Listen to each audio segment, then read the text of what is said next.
আসসালামু আলাইকুম। আমরা এখন একটি এসি কাজ করব, সেটা হচ্ছে একটি ফ্লোর স্ট্যান্ড এসি। এই এসিতে অতিরিক্ত ময়লা হওয়ার কারণে বাতাসের স্পিড কমে গেছে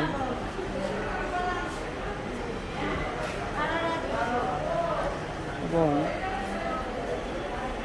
ট্রেন লাইন জ্যাম হয়ে পানি ওভারফ্লো হয়ে এখানে ফ্লোরে পানি পড়ছে।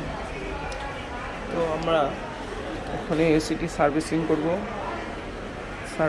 করে তারপরে এসিটা আমরা চালাবো।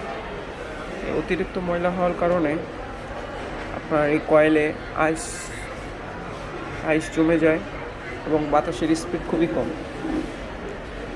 দেখতে পাচ্ছেন, অতিরিক্ত ময়লা হওয়ার কারণে সমস্যা হবে। আমরা এটা সার্ভিসিং করে তারপরে ড্রেন লাইনটা পরিষ্কার করে চালু করে দেবো। আশা করি ঠিক হয়ে যাবে ইনশাল্লাহ। ধন্যবাদ।